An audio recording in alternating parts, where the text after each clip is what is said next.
Hey guys welcome back. सबसे पहली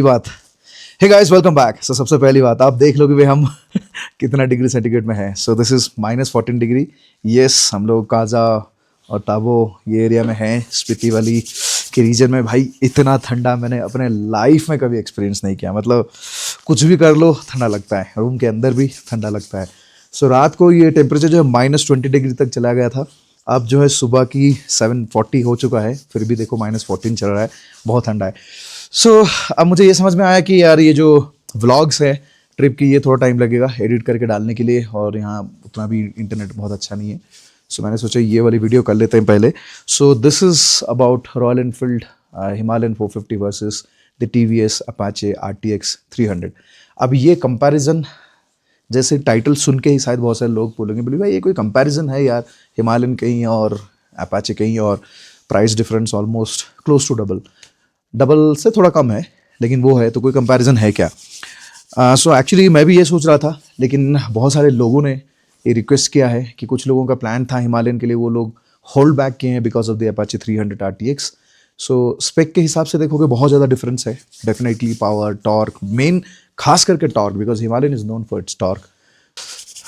लेकिन फिर मैंने बाद में ये सोचा कि जब मैं सोचता हूँ कि होंडा की अफ्रीका ट्विन खरीदूं, तब मैं इसको कंपेयर करता हूँ कि GS 1300 के साथ, फिर डुकाटी मल्टीस्ट्राडा के साथ। अगर इनकी प्राइस डिफरेंस देखोगे कितना डिफरेंस है पता है। होंडा अफ्रीका ट्विन करीब 22 लाख के आसपास जो है बैंगलोर में आज के डेट पे आता है टॉप स्पेक में, और GS जो है 1300 क्लोज टू 30 लाख में आता है। एंड अगर आप मल्टीस्ट्राडा देखोगे दैट्स अबाउट 34-35 लाख के आसपास आता है। तो कितना ज़्यादा प्राइस डिफरेंस है। अगर अफ्रीका ट्विन से लेके हम मतलब डुकाटी की मल्टीस्ट्राडा तक हम लोग देखेंगे तो ऑलमोस्ट 12-13 लाख की प्राइस डिफरेंस है। बट वहाँ तो हम कंपेयर कर लेते हैं, क्योंकि क्या होता है ना, देखो एक बायर जब भी खरीदता है, चाहे वो एक्सपेंसिव मोटरसाइकिल हो या फिर सस्ती मोटरसाइकिल हो, हमेशा उसको एक चीज़ तो रहता है। एज एन इंडियन हम लोग बचपन से ये चीज़ सीखते आए कि वैल्यू, जो पैसा हम लोग दे रहे मेरे रिक्वायरमेंट के हिसाब से, क्या है वो वैल्यू डिराइव होता है कि नहीं, ये थोड़ा सा ठीक से समझो।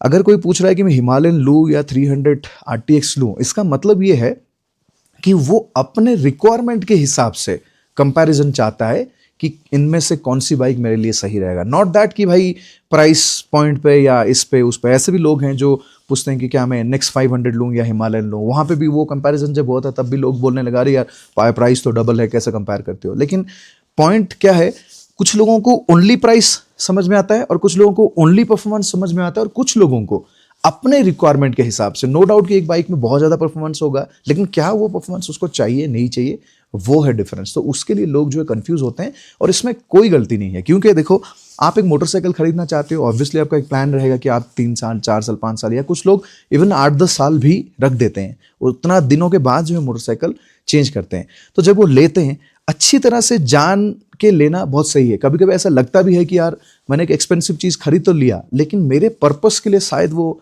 सस्ती वाली चीज़ बेटर होता। तो इसलिए ये कंपैरिजन हम उस बेसिस पे करेंगे। देखो, हमारी चैनल जो है ना, वो कंटेंट बनाता है for the audience who think like us. I mean जो टूरिंग के लिए सोचते हैं, बहुत निश कैटेगरी को हम लोग टारगेट करते हैं। हम लोग कभी भी बहुत ज़्यादा मास स्केल को कैटेगरी नहीं करते हैं। Mostly we focus on touring, city commuting, ऐसी चीज़ों पे हम लोग जो है मतलब फोकस करते हैं। इसीलिए we cover only adventure bikes and then scooters, electric motorcycles and scooters. As electric motorcycle scooter जो है सिटी कम्यूटिंग पे आ जाता है, टूरिंग मोटरसाइकिल्स टूरिंग सेगमेंट में आ जाता है। तो अब बात करते हैं इस कंपैरिजन के बारे में। दोस्तों ऐसी बात है कि देखो, हिमालयन 450 और जो अपाचे RTX, ये दोनों में अगर मुझे मतलब ऐसे ही आउट ऑफ द माइंड, जैसे मैं सो के उठा और पूछो कि ये दोनों में से कौन सी बाइक मैं किस चीज़ के लिए यूज़ करूंगा, तो फिर मेरा एक ही थॉट प्रोसेस रहेगा कि हिमालयन 450 जो है ना, थोड़ा सा ज़्यादा स्पीड पे आप हाईवे पे टूर कर सकते हो। मतलब लेमैन टर्म में, आपको अगर थोड़ा हाई स्पीड टूर करना है, हाई स्पीड एज इन ये नहीं कि भाई 160-70, वो नहीं, इंडिया में वो स्पीड्स अलाउ नहीं है। सो अलाउ तो छोड़ो, अलाउ तो कोई फॉलो नहीं करता है, बट आप चला ही नहीं पाओगे। मतलब ऐसी सिचुएशन आ जाएगा रोड पे, आप चला ही नहीं पाओगे। सो क्या है, मुझे ये लगता है कि अपाचे जो है ना RTX, it's a good motorcycle if you are ready to tour at a speed of 100 km/h, 100 max to max 110। अगर उसके बीच आप टूरिंग करना चाहते हो, आप उसी स्पीड पे जो कंफर्टेबल हो, then I think you should prefer the Apache RTX 200। अगर उससे आप थोड़ा ज़्यादा जाना चाहते हो, जैसे आप चाहते हो कि नहीं यार पूरा दिन में 110 पे भी टूर करूंगा पूरा दिन और कंफर्टेबली आप करना चाहते हो, then I believe it has to be the Himalayan. जैसे अगर मुझे इन दोनों में से प्रेफरेंस अगर आप दोगे आज के डेट पे, लेट्स इमेजिन कि मैंने कभी हिमालयन ओन नहीं किया, मैं आपकी जगह पे हूँ और मुझे खरीदनी है एक बाइक एंड मेरे राइडिंग स्टाइल के हिसाब से, सो व्हाट आई डू, मैं यूजुअली राइड करता हूँ एट 110 120, ये कांस्टेंट स्पीड रहता है ऑन मोटरसाइकिल्स। जितना भी बड़ा बाइक दे दो उसमें आ जाता हूँ, छोटे बाइक्स में ऑब्वियसली वो वहाँ पहुँच नहीं पाता है, बट कोशिश वही रहता है। So in that case I would love to prefer the Himalayan over the RTX। ये पॉइंट नंबर 1 है कि ये टूरिंग के लिए, और ये क्यों है, मैं क्यों प्रेफर करता हूँ वो भी बताता हूँ आपको।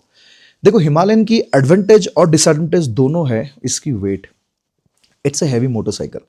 डिसएडवांटेज हम सबको पता है कि सिटी में आप जब चलाते हो, आप जब बम्पर टू बम्पर ट्रैफिक में लेते हो, पार्किंग से निकालते हो, एंड बहुत सारे अलग जगह पे इवन आप कहीं बाइक अगर गिर जाता है उसको उठाते हो, कभी ऐसे ऐसे हो जाता है उसको संभालना, ये सब में जो है वेट बहुत डिसएडवांटेज प्ले करता है। But at the same time जब आप हाईवे पे टूर करते हो ना, इसकी वेट बहुत ज़्यादा एडवांटेज बन जाता है। देखो आप लोग ये सोच रहे होंगे तो फिर मैं अपाचे लेके लगेज से लोड कर दूंगा, देखो नो डाउट आप लोड कर दोगे, करने के बाद भी ना हिमालयन की जो फील है जो हाईवे पे आएगा, वो जो कॉन्फिडेंस आपको आएगा वो थोड़ा सा कहीं ना कहीं आपको लैक करेगा ऑन द अपाचे। ये क्लियर कट टर्म्स जब हम लोग बात कर रहे हैं कि हम लोग we are thinking of touring above 110, वो बात है। अगर मैं तो अब वो आप बोलोगे, आपने तो बोला कि 100 से 110 तो अपाचे में भी कर सकते हैं, तो क्या 10 किलोमीटर पर आवर के लिए करना चाहिए? देखो अपाचे के लिए ना सबसे कंफर्टेबल स्पीड रहेगा 100, बेस्ट परफॉर्मेंस आएगा, स्मूथनेस भी आएगा और इसमें रेंज भी अच्छा आएगा। जब आप 100 के ऊपर जा रहे हो you are kind of exceeding, जितना ऊपर जाओगे उतना ज्यादा आप एक्सीड करते हो। सो कंफर्ट जोन एक होता है, Himalayan same kind of comfort zone आपको 120 पे देगा। So this has to be the clear cut so this has to be the clear cut understanding. थोड़ा गलती हो जाता है क्या, इतना ठंडा है कि भाई मुंह ना ये फ्लम्बल होता है, तो जो भी होता है ये वीडियो में मैं एडिट नहीं कर पाऊंगा, मैं डायरेक्टली मोबाइल पर डाल के अपलोड लगा दूंगा, जितना टाइम लगेगा तो सॉरी, जो भी मिस्टेक्स है एडिट आप खुद ही कर लो फास्ट फॉरवर्ड करके। बट हाँ, तो ये हो गया हाईवे वाली बात। दूसरी बात आ जाती है कि अपाचे RTX जो है ना, ये एक बहुत ज़्यादा सिटी फ्रेंडली बाइक है। देखो हिमालयन भी आप सिटी पे चला सकते हो, बट अपाचे को सिटी में चलाना जितना इजी है वो इतना इजी नहीं है हिमालयन के लिए। और देखो मेरे जब ये सब बातें आपके साथ कर रहा हूँ ना, मेरे दिमाग में कैसे टाइप ऑफ यूजर से मैं बात कर रहा हूँ ये समझने की कोशिश करो।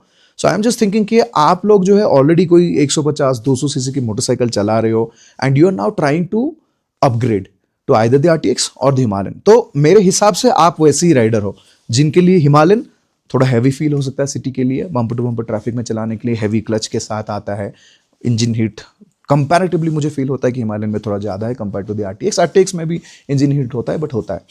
तो सिटी के लिए अगर इन दोनों में से किसी को पिक करना है तो I would definitely pick the Apache RTX। आपने रिसेंटली मेरा सिटी राइड रिव्यू देखा होगा, अगर नहीं देखे हो तो उसको देखो। इवन हिमालयन का भी मैंने एक सिटी राइड रिव्यू किया था, वो भी देखो। जिस तरह से मैं फिल्टर करते हुए अपाचे पे जा रहा हूँ, एंड जस्ट इमेजिन ये बाइक मेरे पास आके पहुंचा और मैंने इमीडिएट निकला, ऐसा भी नहीं कि मैंने यूज टू हुआ था। जो हिमालयन पे मैंने रिव्यू किया था that was my own Himalayan, I had ridden it for long time and उसके बाद मैंने सिटी राइड का रिव्यू किया था। But Apache was like instant, उसके बावजूद भी हमने इतना ईजी से जो है उस बाइक को सिटी में नेविगेट करते हुए गए। तो अगर आपका मैक्सिमम जो फोकस है कि भाई मैं सिटी पे भी ज़्यादा यूज करूंगा for my office use and all, I feel कि Apache will be a good bet. Touring आप बहुत ज़्यादा करना चाहते हो with full luggage and all that stuff and fully loaded doubles के साथ, अगर डबल्स के साथ आपको टूरिंग करना है, I would say Himalayan will be better, because जो एक्स्ट्रा टॉर्क पावर और जो relax nature of the engine compare to the Apache आपको वही 100-110 स्पीड पे मिलेगा। That way the Himalayan is better. But अगर आपको लगता है कि नहीं बुलू भाई मेरा तो यार 100-110 सही है यार, it is okay and I really need a light bike, I don't need a heavy bike जो थोड़ा सा टॉप पे हैवी फील होगा, then I think Apache should be your bike. इसके अलावा एक और कैटेगरी आ जाता है जो कि है ऑफ रोडिंग। देखो इसमें कोई डाउट नहीं है हिमालयन यहाँ पे क्लियर कट विनर है ऑफ रोड में, but then again you have to question yourself कि आप ऑफ रोडिंग कितना परसेंटेज करोगे। जैसे मैंने आपको बताया ना कि सिटी आप कितना परसेंटेज करोगे, the same kind of question you should have कि मैं ऑफ रोड भी कितना परसेंटेज करूंगा। अगर ये बहुत नेग्लिजिबल है देन आई थिंक यार अपाचे के suspensions are really good, and जो आप नेग्लिजिबल परसेंटेज ऑफ रोड आप सोच रहे हो that's just going to be trail rides and all, for that Apache is absolutely great. एक अच्छा टायर डालो एंड यू आर सॉर्टेड। तो I think overall price point पे अगर मुझे आप पूछते हो देन डेफिनेटली अपाचे RTX 300 जो है ना, एक बहुत ज़्यादा वैल्यू फॉर मनी मोटरसाइकिल है। आपको बहुत सारे टेक इसमें आ जाते हैं जो आप एंजॉय करोगे। जैसे इमेजिन कि आप एक 150 या 200 सीसी मोटरसाइकिल से शिफ्ट हो रहे हो, और इमेजिन कि आपको फीचर्स लाइक क्रूज कंट्रोल मिल जाता है, क्विक शिफ्टर मिल जाता है, जो कि अगर आपको वैसे फीचर्स चाहिए you have to spend little more, ज़्यादा पैसा खर्च करके ही आपको मिलने वाला था। वो चीज़ आपको यहाँ पे एक वैल्यू फॉर मनी प्रोडक्ट पे मिल जाता है। So that way I think for what you पे, उस हिसाब से आपको अपाचे में अच्छा मिलेगा। बट अगर आप स्पेसिफिकली सोच रहे हो कि नहीं यार ब्लू है, मुझे यार ट्रेल्स एंजॉय करना, ऑफ रोडिंग करना है, हिमालयन में क्या है ना, एन नंबर ऑफ मॉडिफिकेशन आप कर सकते हो, बहुत कुछ कर सकते हो। I mean it has got, आप ये सोचो कि रॉयल एनफील्ड ने आपको जो एक रॉ इंजन दिया है, चैसी एंड देन सस्पेंशंस, आप उसके साथ खेल सकते हो literally, you can do more. So मुझे लगता है क्या पता है कि अगर आप छोटे बाइक से मूव कर रहे हो तो I think at this moment RTX एक अच्छी चॉइस रहेगा, प्रोवाइडेड द फैक्ट दैट कि आप सोच रहे हो कि 3 साल के बाद मैं जो है बाइक बदल दूंगा, 3-4 साल के बाद, एंड थोड़ा सा और अपग्रेड करेंगे। एट दैट मोमेंट में भी हिमालयन और भी ज़्यादा मैच्योर्ड हो गया होगा, आरी की तरफ से और भी कुछ आ गया होगा, that point of time you can always upgrade. अगर आपको लग रहा है कि नहीं यार भाई बीच में नहीं अटकना है मुझे, यार मैं 150-200 सीसी बाइक चला था लेकिन अब मुझे ना लग रहा है कि मुझे थोड़ा सा ऊपर जाना है, मतलब मैं रखूंगा 5 साल से 7 साल ऐसे लंबा रखूंगा, then I think you can pick the Himalayan. Very good bike. और हिमालयन में ऐसी है कि देखो शुरू में जब हम लोग वीडियोस बनाए थे बहुत सारे इश्यूज था, लेकिन आज के डेट पे अगर देखोगे आरी ने ऑलमोस्ट सब के सब जो इश्यूज है फिक्स कर दिया। देखो धीरे धीरे अगर देखोगे ना, आरी की मोटरसाइकिल्स बेहतर होता जा रहा है, और जब कोई चीज़ बेहतर होता है तो उसको तारीफ करना भी बहुत ज़रूरी है। You should criticize the faults with any brands, and also you should have a thing that कि you have to motivate and you have to push forward कि भाई अच्छा जब बन रहा है तो अच्छा बात भी बोलना जरूरी है। बट ये है कंपैरिजन। अगर आपका कोई स्पेसिफिक क्वेश्चन है please do let me know. अगर पिलियन के साथ आप सोच रहे हो तो देखो वही चीज़ है कि अपाचे करोगे तो और थोड़ा स्पीड हल्का सा घट जाएगा, क्योंकि सब कुछ फिर घूम फिर के आ जाता है ना पावर और टॉर्क के ऊपर, क्या RPM पे डिलीवर होता है उसके हिसाब से, तो वहाँ पे थोड़ा हिमालयन बेटर रहेगा। बट ऐसा नहीं कि आप पिलियन के साथ कर नहीं पाओगे भाई, वो तो हम 150 सीसी में भी कर लेते हैं। अभी आप ये देखो, हम लोग इतना बाइक बात कर रहे हैं, मैं तो स्पीति Zoom 160 को लेके आ गया और क्या मजे कर रहे हैं भाई। ऑनेस्टली हर बाइक हर स्कूटर में उसकी कुछ अच्छाई है कुछ बुराई है, आप उस अच्छाई को एंजॉय भी कर सकते हो, बुराई को खुले से बोल सकते हो कि भाई ये बुराई है, तो ये बात है। एनीवेज दोस्तों, thank you so much for watching इस वीडियो। मैं उम्मीद करूंगा कि आप लोग सब जो ये वीडियो देख रहे हो हमारे स्पीति वाले सीरीज भी फॉलो करो। ऑनेस्टली स्पीकिंग ये जो विंटर स्पीति और ये सब बहुत ईजी नहीं है भाई। 14 डिग्री में मतलब क्या ही बताऊँ अभी अभी कितना चल रहा है देखते हैं, अभी भी -14 ही है। सो जो टेम्परेचर है ना भाई, दिमाग से वीक कर देता है। मतलब आप राइड ही करते हो, आके फिर रूम के अंदर चेक इन करते हो और फिर नेक्स्ट डे राइड करते हो, बाहर जाने का मन ही नहीं करता यार। मतलब बिकॉज सी जैसे मैं साउथ में रहता हूँ तो बहुत गर्मी हम लोग झेलते हैं, गर्मी हम लोग झेल सकते हैं, लेकिन इतना ठंडा हमारे लिए बहुत डिफिकल्ट होता है, तो बहुत मेहनत तो होता है। तो ये सब सीरीज़ अगर आप देखोगे तभी थोड़ा मोटिवेशन भी आएगा, अच्छा लगेगा। देखो अपने लाइफ में ये विंटर एक्सपीरियंस पहली बार है and I always wanted to experience. मुझे लाइफ में जो चीज़ें लगता है कि एक बार देखना चाहिए, मैं देखता हूँ, मैं करता हूँ, क्योंकि जितना दिन लाइफ है यार कोशिश करते रहेंगे, एक एक माइलस्टोन अचीव करते रहेंगे, एक एक बकेट लिस्ट को फुलफिल करेंगे, and this was in my bucket list. तो अभी वो भी कंप्लीट हो रहा है। Thank you guys, thank you so much, take care, bye.